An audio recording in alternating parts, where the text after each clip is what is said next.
দূরত্ব তৈরি হয়ে গেছে। আপনার আগে যে দায়িত্বে ছিল তাকে নিয়েও কিন্তু ভিডিও ভাইরাল হয়েছে, তাকে নিয়েও আস্থাহীনতা তৈরি হয়েছে। যাত্রাবাড়ি থানার মর্মান্তিক ঘটনা আমরা সবাই জানি।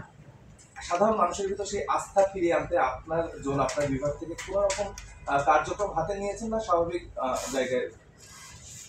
ধন্যবাদ। 5 আগস্ট এবং তার পূর্ববর্তী অনেক ঘটনা প্রবাহের পরে আপনারা নিশ্চয়ই জানেন যে ঢাকা মেট্রোপলিটন পুলিশের অনেক ইউনিটের মতো আমাদের ওয়ারি ডিভিশনে বিভিন্ন থানার অফিসার ইনচার্জ থেকে শুরু করে assistant commissioner, deputy police commissioner এবং ডেপুটি পুলিশ কমিশনার, আমরা যে আসছি নতুন সেট আপ, আমরা নতুন উদ্যমে এটা কাজ শুরু করেছি।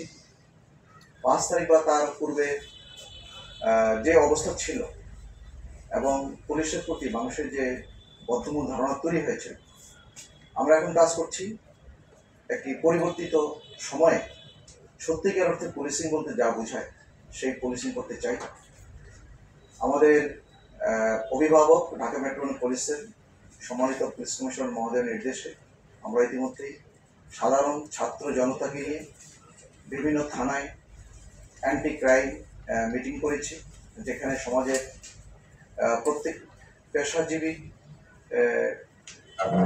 এবং শিক্ষিত জনগণ যারা আছেন, যারা সত্যিকার অর্থেই সঠিক পুলিশিং চান, যাতে সমাজে অপরাধ দমনে আমরা সম্মিলিতভাবে কাজ করতে পারি, তাদেরকে নিয়ে বসেছি এবং সবার মতামত নিয়েছি এবং তাদেরকে আশ্বস্ত করেছি আমরা যে ভবিষ্যতে আমরা যে পুলিশিং করব এটা হবে সত্যিকার অর্থে আইনের মধ্যে থেকে যে পুলিশিং করা, সত্যিকার পুলিশিং সেটা করতে চাই, যাতে পূর্বে পুলিশের প্রতি যে মানুষের ধারণা ছিল, বিশেষ করে ওয়ারি ডিভিশনে যে পূর্বের কি কাজ হয়েছে, সেখান থেকে বের হয়ে এসে সত্যিকার পুলিশিং এর মাধ্যমে আমরা সমাজে অপরাধ নিয়ন্ত্রণ, মাদক এর সয়লাভ রোধ করা এবং জনগণকে আশ্বস্ত করা যে জনগণকে সাথে নিয়ে, ছাত্রদের সাথে নিয়ে যেন আমরা একটি সুন্দর শান্তিপ্রিয় একটা সমাজ প্রতিষ্ঠা করতে পারি, সেই জন্য আমরা কাজ করে যাচ্ছি। ঠিক আছে, ধন্যবাদ। একটু বসেন আপনারা।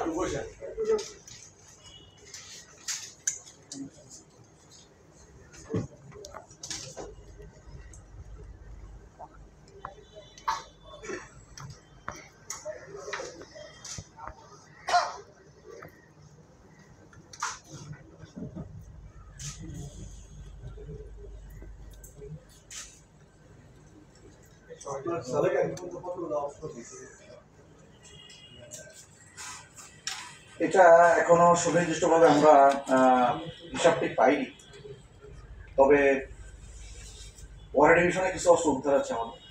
আমরা মনে করছি যে ওয়ারি থানা, শ্যামপুর এবং ওয়ারি যাত্রাবাড়ি থানা থেকে যে অস্ত্রগুলো নিচে গেছে, তার মধ্যে হবে অস্ত্রগুলো আমরা ইতিমধ্যে 5টি পিস্তল, 3টি শটগান উদ্ধার করেছে এবং প্রায় 170 রাউন্ড গুলি উদ্ধার হয়েছে আমাদের। আমরা এক্ষেত্রে অভিযান অব্যাহত রেখেছি। আপনারা জানেন যে 3 তারিখের পর থেকে যত অস্ত্র পাবে সেগুলো অবৈধ, কেউ যদি জমা নাও দিয়ে থাকে লাইসেন্সকৃত অস্ত্র, সেটা কিন্তু অবৈধ ঘোষণা করা হয়েছে। আমরা অভিযান অব্যাহত রেখেছি এবং অনেকগুলো পরিত্যক্ত অস্ত্র আমরা উদ্ধার করেছি, এটা অব্যাহত আছে। সাদেক ভাই, একটা বিষয়, 5 আগস্টের আগে যাদের স্বৈরাচার করেন বা যাদের বিশেষ মানে পুলিশ সহ যে তৎকালীন যে ক্ষমতায় ছিল যারা, তো তাদের যে অবৈধ অস্ত্রধারী যারা ছিলেন, তারা এখনো শুনছি যে ফিল্ডে ঘোরাফেরা করে। তো এই বিষয়ে আপনি আপনার জোনের বিষয় একটু বলবেন না? আরেকটা বিষয় হলো যে আপনার জোনে যতগুলো থানা আছে সেগুলো কি শতভাগ পুলিশ কর্মী? কারণ আমরা শুনতেছি পুলিশ এখনো ওইভাবে ফিরে নেই বা থানায় আসলেও তারা ওইভাবে কাজ করতেছে, অনেক ধরনের যেটি নিচ্ছে না বা বিভিন্ন তৎপরতায় তাদেরকে পাওয়া যাচ্ছে। ঠিকই বলেছেন। আসলে 5ই আগস্টের পূর্বে বা যে সমস্ত ঘটনাবহুল যে দিনগুলো ছিল, তার প্রেক্ষাপটে নতুন পরিস্থিতিতে আমাদের পুলিশ কমিশনার মহোদয়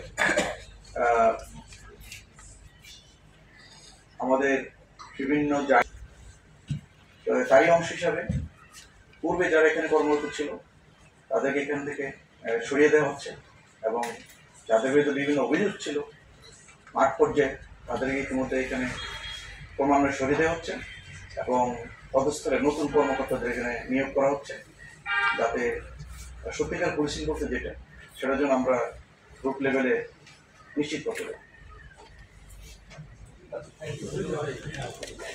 থ্যাংক ইউ।